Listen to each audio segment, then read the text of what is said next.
Hey everybody, Farmer Joel here. It is mid-June. We've got 1 week of CSA under our belts and it is the real crunch time of the season. Harvesting has started, planting still is going full steam. We're putting in fall crops now like pumpkins and winter squash. And then all the summer crops are still being maintained. So harvesting spring crops, maintenance on summer crops, and planting of fall crops all happening at once. It's a really busy time. Just staying on top of the routine work is the name of the game these weeks, and so that's all we're doing. Regular routine work every day, all day long. So let's go see what's happening. Cucumbers are really getting tall, almost as tall as Una. We're starting to harvest a few of them.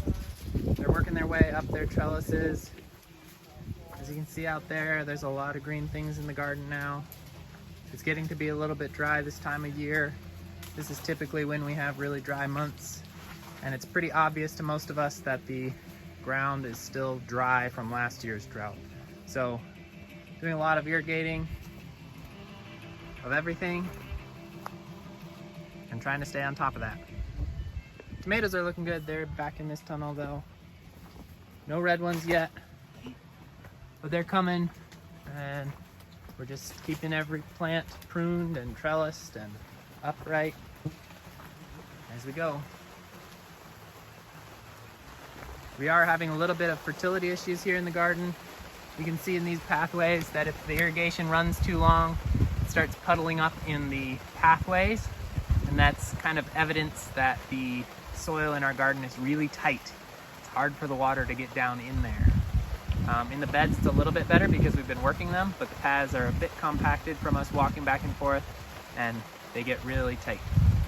So we're working on that, but it's a long, slow process to turn soil around, and so it'll be a little while before that job is done.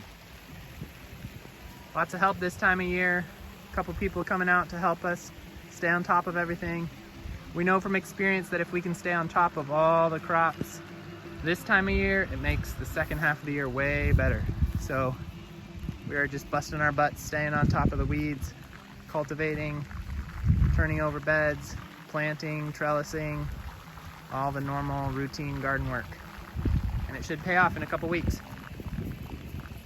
We've got kale, parsley, onions, lots of different textures here in the garden. Fennel is fuzzy.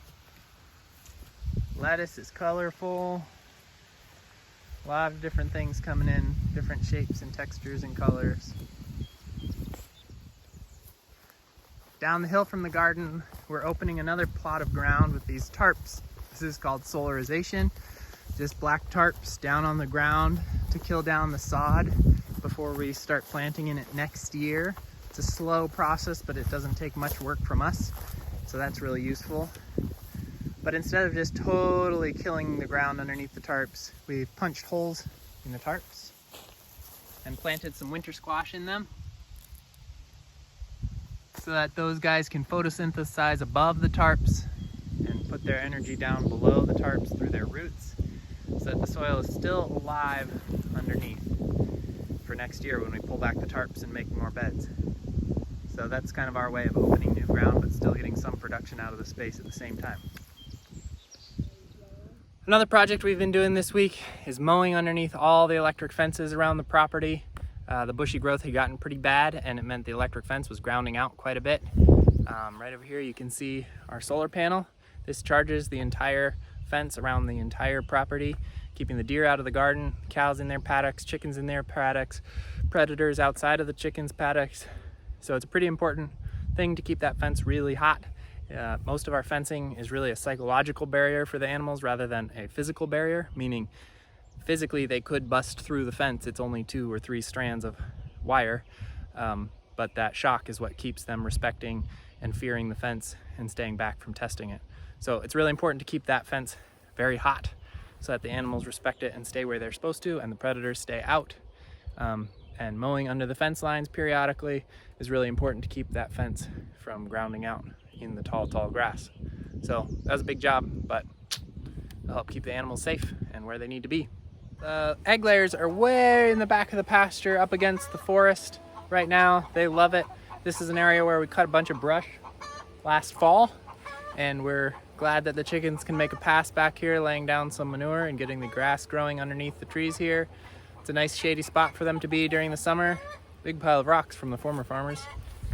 But here they are, way in the back in the shade, laying their eggs and doing their chicken thing.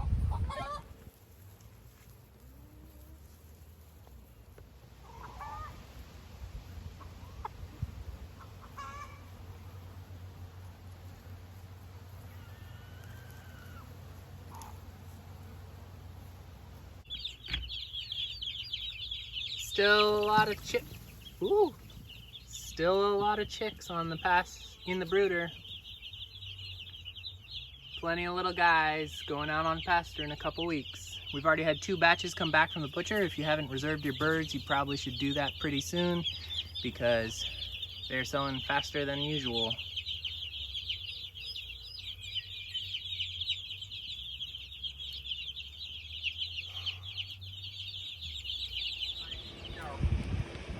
So that's this week's video. Thanks for watching. A lot of routine work going on and on here at the farm. All the normal things: planting, cultivating, maintaining, harvesting, delivering food. But we're super happy to be finally delivering food to people and eating it. A lot of our work finally coming to fruition to nourish you and your body. Thanks for watching. Thanks for staying in touch. Thanks for knowing where your food's coming from and what goes into making it happen. We're really glad to have you this season and show you what we're doing. See you next time. Speaking of fertility, another thing we did this week was we took delivery of a bunch of minerals and trace.